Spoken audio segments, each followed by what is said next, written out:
আসতে পারি? হ্যাঁ, এসো এসো, বসো।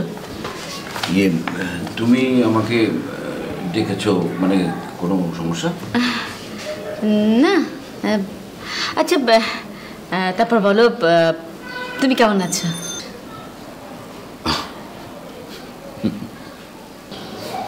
হাসছো যে? তোমাকে তো অনেকদিন থেকে চিনি। আরে, আমাকে অনেকদিন ধরে চেনার সাথে হাসির সম্পর্ক কি? অতীতে আমি কমেডিয়ান ছিলাম বলে তো মনে পড়ে না? না না, তা না, মানে তুমি তোমার চেম্বারে একজন কর্মচারীকে ডেকে জিজ্ঞেস করবে কেমন আছো, এটা তো ম্যাডাম লায়লার সাথে একেবারে যায় না। ও মাই গড, আমি কি তোমাকে কর্মচারীর মতো ট্রিট করি নাকি? না না, তা তুমি করো না, কিন্তু আমাকে তো মেনটেন করতে হয়। আফটার অল তুমি আমার বস, আমাকে তো সেটা মনে রাখতে হয়।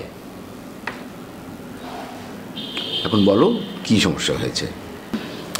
আচ্ছা, তুমি আমার ছোট ভাই সাইমের সাথে তো পরিচয় হয়েছে না? সামনাসামনি এখনো দেখা হয়নি।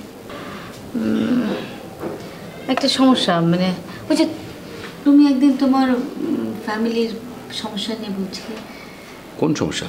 ওই যে তুমি কিছুদিন আগে তোমার ভাইয়ের সমস্যা বলছিলে না? ও হ্যাঁ হ্যাঁ, কিন্তু আমার ভাইয়ের সমস্যার সাথে এই সমস্যার সম্পর্ক কি? মানে হয়েছে কি, আমি কিছুতে সাইমকে আসলে মানে ঠিক রাখতে পারছি না। মানে ও সারাক্ষণ লেখাপড়া তো বাদ, বন্ধু বান্ধব, আড্ডা, ক্লাব, পার্টি এসবই করে যাচ্ছে।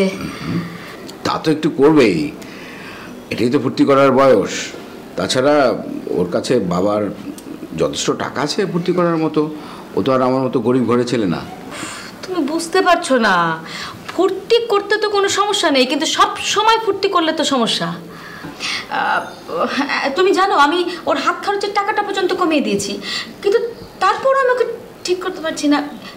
এই যে কিছুক্ষণ আগে একটা মেয়ে, নাম হলো তামান্না। হ্যাঁ, তামান্না আমাকে এই যে টেক্সট পাঠিয়েছে, তুমি দেখো দেখো, এই মেয়েটা নাকি ওর কাছে 50 লক্ষ টাকা পায়। বলো কি? মানে তো এখন কি করবে? আমি চাচ্ছি তুমি মেয়েটার সাথে একটু কথা বলো, মানে তারপর আমাকে একটা আপডেটটা জানো। আমি? হ্যাঁ, অ্যাকচুয়ালি হচ্ছে কি, বিষয়টা খুবই সেন্সিটিভ। আমি চাচ্ছি না ব্যাপারটা পাঁচখান হোক। তাছাড়া সায়ামকে নিয়ে আমি এমনিতে অনেক সমস্যার মধ্যে আছি। হ্যাঁ, তো আমাকে কি করতে হবে?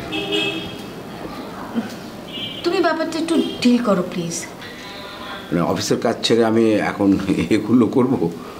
মিস্টার খলিল, আমাকে সব সমস্যা থেকে দূরে রাখাটাও তোমার অন্যতম একটা কাজ। শিওর।